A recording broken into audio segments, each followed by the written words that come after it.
Hari ini kita akan kembali mempelajari kebenaran firman Tuhan. Kita akan melanjutkan pembahasan kita di dalam Galatia 2. Hari ini kita akan membahas Galatia 2, melanjutkan perikop selanjutnya di ayat yang ke-11 sampai ayat yang ke-14. Kita mengambil judul adalah konflik demi keselarasan. Sekali lagi, konflik demi keselarasan.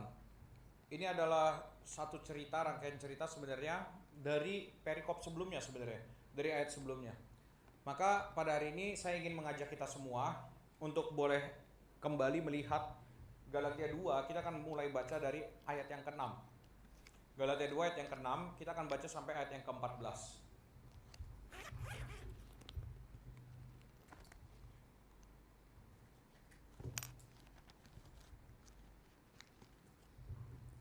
Sekali lagi kita akan belajar dari Galatia 2 ayat yang ke-6 sampai ayat yang ke-14. Sudah dapat semua? Sudah. Baik, saya akan bacakan semuanya untuk ayat 6 sampai 14 untuk kita. Dan mengenai mereka yang dianggap terpandang itu, bagaimana kedudukan mereka dahulu itu tidak penting bagiku, sebab Allah tidak memandang muka. Bagaimanapun juga mereka yang terpandang itu tidak memaksakan sesuatu yang lain kepadaku, tetapi sebaliknya.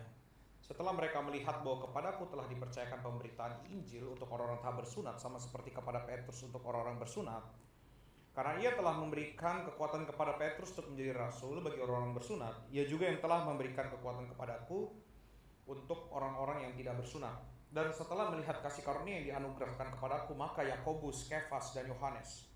Ini ya, 3 nama ini kemarin kita sudah bahas ya. Yakobus ini adalah Yakobus adanya Yesus ya, saudaranya Yesus, bukan Yakobus Rasul. Karena Yakobus Rasul sudah mati di Kisah Rasul 12. Ini melanjutkan Kisah Rasul 15. Cerita ini. Yakobus, Kefas itu Petrus ya, dan Yohanes yang dipandang sebagai sokok guru jemaat. Berjabat tangan dengan aku dan dengan Barnabas sebagai tanda persekutuan, supaya kami pergi kepada orang-orang yang tidak bersunat dan mereka kepada orang-orang yang bersunat. Hanya kami harus tetap mengingat orang-orang miskin, dan memang itulah yang sungguh-sungguh kuusahakan melakukannya. Tetapi waktu Kefas datang ke Antiokhia, aku berterang-terang menentangnya, sebab ia salah. Karena sebelum beberapa orang dari kalangan Yakobus datang, ia makan sehidangan dengan saudara-saudara yang tidak bersunat. Tetapi setelah mereka datang, ia mengundurkan diri dan menjauhi mereka, karena takut akan saudara-saudara yang bersunat. Dan orang-orang Yahudi yang lain pun turut berlaku munafik dengan dia, sehingga Barnabas sendiri turut terseret oleh kemunafikan mereka. Tetapi waktu kulihat bahwa kelakuan mereka itu tidak sesuai dengan kebenaran Injil, aku berkata kepada Kefas di hadapan mereka semua. Perhatikan, aku berkata kepada Kefas di mana? Di mana? Di depan orang. Jadi ingat ya, kalau ditegur depan orang tidak pernah masalah. Jadi kalau ada yang bilang tegur harus privat, gak selalu. Tegur pun bisa di depan orang. Siapa yang ditegur? Kefas, Petrus, di depan orang. Jadi nanti kalau ada yang bilang kalau mau pakai terms tegur itu harus privat, tar dulu. Pakai dasar apa? Tidak harus. Saya harus bilang itu ya. Kita harus ngerti. Jika engkau seorang Yahudi hidup secara kafir dan bukan secara Yahudi, bagaimana engkau dapat memaksa saudara-saudara yang tidak bersunat untuk hidup secara Yahudi? Jadi ini akan kita bahas di ayat 11 sampai ayat yang ke-14. Saya akan mencoba memulai ini dengan mengingat 6 poin yang kita bahas minggu lalu, di hari Minggu, bukan hari Kamis ya. Ada 6 poin di dalam pembelajaran kitab Galatia. Mungkin saudara-saudara mencatat, silakan lihat lagi. Di situ kita melihat, pertama, bicara tentang memahami hidup yang memahami kasih karunia Allah. Poin pertama adalah hidup menurut panggilan Tuhan. Yang kedua, bertanggung jawab kepada gereja atas panggilan tersebut. Kemudian memakaikan Injil kepada orang lain. Kemudian melindungi kawanan untuk tetap berada di dalam Injil. Berikutnya, menjalin kesatuan dalam pengajaran, pelayanan, dan segala hal. Kemudian terakhir, memperhatikan sesama seperti Kristus memperhatikan manusia dan begitu murah hati serta penuh belas kasihan kepada manusia. Ini yang kita lihat di dalam pembelajaran Paulus. Dia mengasihi paham sama orang-orang Galatia. Kemudian kita lihat Paulus itu sempat pergi ke Yerusalem, sidang di Yerusalem. Karena ternyata orang-orang di Yerusalem saat itu masih bingung. Yang benar tuh apa? Yang benar tuh Injil saja atau Injil dan perbuatan baik?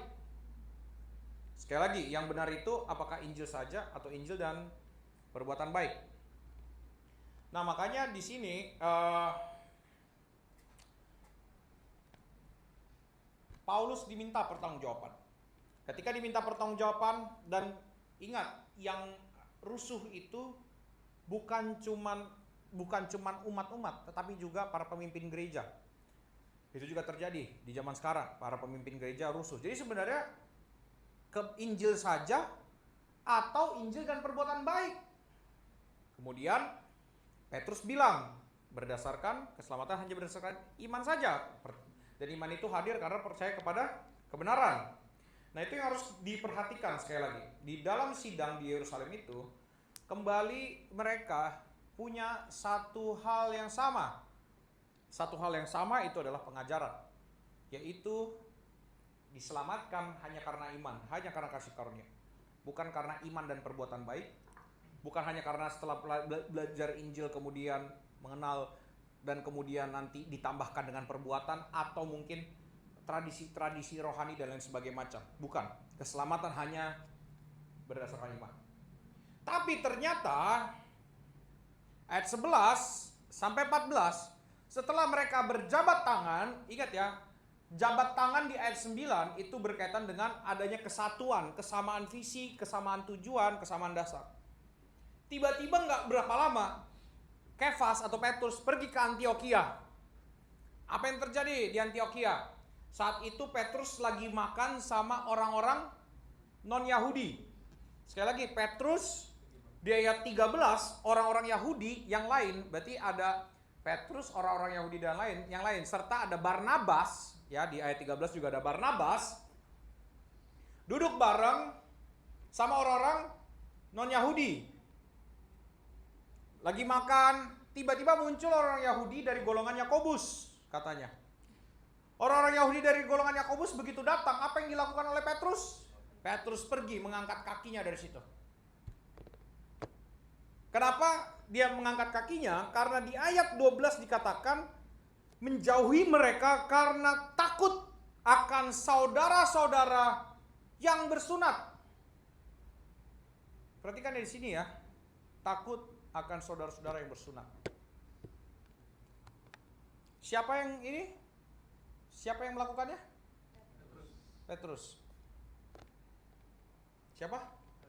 Petrus. Ingat ya, yang melakukan Petrus ya, bukan orang sembarangan. Petrus yang sudah bersetuju di Kisah Para Rasul 15. Nah, ini yang harus kita ingat, yang harus kita lakukan, yang harus kita pikirkan baik-baik.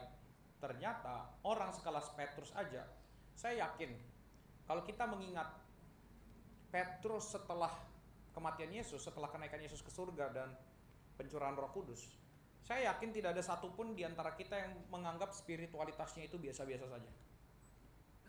Saya yakin kita melihat dia sebagai seorang yang luar biasa rohani, orang yang tinggi, orang yang sangat wow. Apalagi dia melihat, dia juga share kepada orang lain bahwa dia memang adalah pemimpinnya. Tapi kita lihat apa yang terjadi. Ternyata dia juga bisa salah. Siapa yang salah di sini? Petrus. Salahnya apa? Melakukan sesuatu yang tidak berkaitan dengan Injil. Maka saudara-saudara, kita harus melihat di sini ada 3 hal yang akan kita bahas mengenai konflik demi keselarasan. Sekali lagi, ada 3 hal yang akan kita bahas berkaitan konflik demi keselarasan dengan mengingat kepada teks dari ayat 11 sampai kepada ayat yang ke-14 ini. Supaya kita, tujuannya adalah supaya kita sama-sama ke-trigger untuk hidup terus berdasarkan Injil. Yang pertama,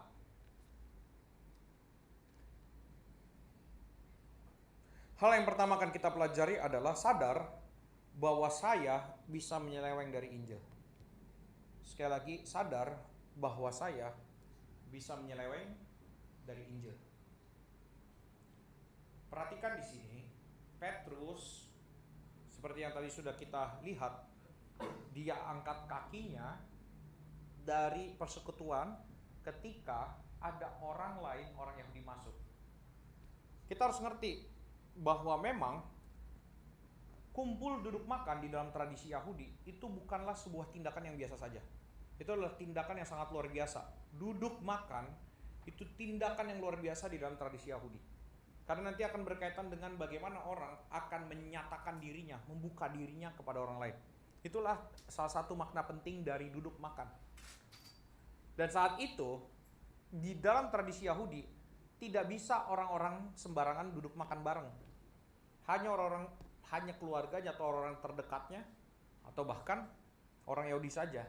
Tapi saat itu, ternyata Petrus dan beberapa orang Yahudi serta Barnabas makan bersama orang-orang non-Yahudi. Nah, sekarang apa yang dilakukannya?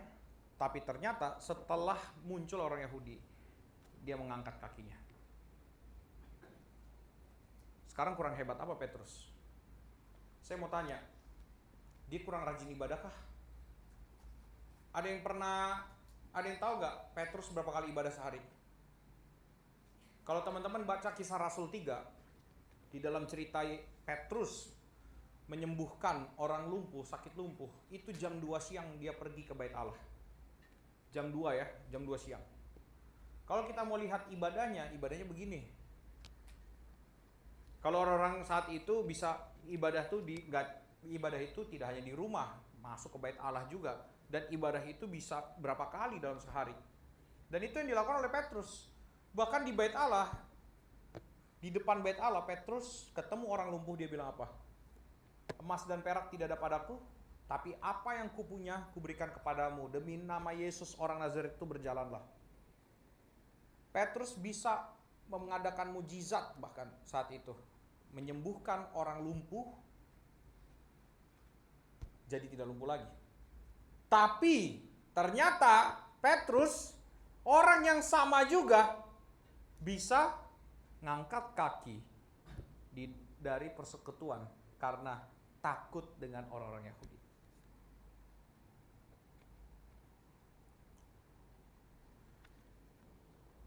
Nah, ini yang harus kita lihat. Ternyata sudah sesering itu ibadah, belum tentu bisa mengaplikasikan Injil dengan baik. Sekali lagi, sudah sesering itu ibadah, tidak bisa belum tentu dia setiap harinya bisa mengaplikasikan Injil dengan baik. Coba kita sehari-hari kita berdisiplin rohani seperti Petrus gak? Siapa yang beribadah atau berdoa dan baca Alkitab di siang hari? Kita mungkin dengar firman, belajar firman, jangan-jangan cuma di sini doang seminggu sekali. Lalu Anda berharap Anda hidup berdasarkan Injil. Anda berharap Anda mempraktekkan Injil dan kemana-mana membicarakan Injil. Hanya dari satu hal yang Anda pelajari minggu ini, Anda amplifikasi keluar sana. Gua ngerti. Yakin. Kita kadang-kadang terlalu pede dengan diri kita. Sampai lupa kita harusnya lebih banyak dekat dengan Tuhan. Kita kadang-kadang merasa kita terlalu kepinteran gitu ya. Kadang-kadang cuman dengerin firman sekali kayaknya udah paling bisa semuanya. Cuman gara-gara baca buku teologi 1 sampai selesai udah paling ngerti semuanya. Ini bisa salah loh Petrus. Anda juga. Apalagi jika kita tidak memperhatikan Injil itu dengan benar. Jika Petrus udah sepakat, apakah kita bisa bilang, gue sih jujur aja gue gak berani bilang diri gue lebih baik daripada Petrus ya. Apakah Anda berani? Saya yakin juga Anda tidak mungkin berani bilang kalau diri Anda lebih baik daripada Petrus. Kemungkinan untuk gagal mengerjakannya besar sekali gak? Kemungkinan kita untuk gagal mengerjakan Injil itu besar sekali. Dan lihat, Petrus gagalnya di mana? Petrus gagalnya bukan di dalam gereja, di meja makan.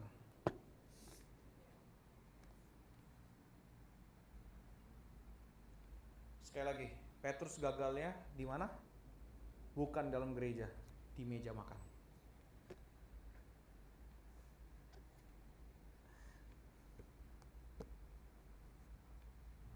Sekali lagi, Petrus gagalnya di mana?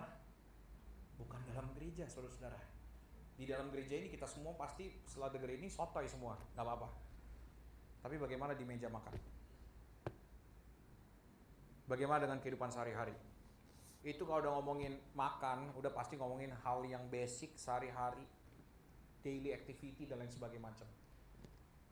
Apakah Injil itu terbawa juga kepada kehidupan sehari-hari? Perhatikanlah, jika Petrus ternyata fail-nya dalam bagian situ, lalu bagaimana dengan kita semua? Apakah kita yakin di dalam kehidupan sehari-hari kita sudah dengan serius mengerjakan perbuatan Injil ini? Coba cek kehidupan keseharian kita. Cek bagaimana kita duduk makan sama orang lain. Cek bagaimana kehidupan keluarga kita. Apakah saya betul-betul mengerjakan Injil? Cek bagaimana kehidupan kerohanian kita setiap hari. Apakah kita betul-betul mempermuliakan Tuhan dalam seluruh hidup kita? Cek juga bagaimana saya bersekutu dengan siapapun. Bagaimana saya bekerja. Apakah Anda bekerja berdasarkan kacamata Injil?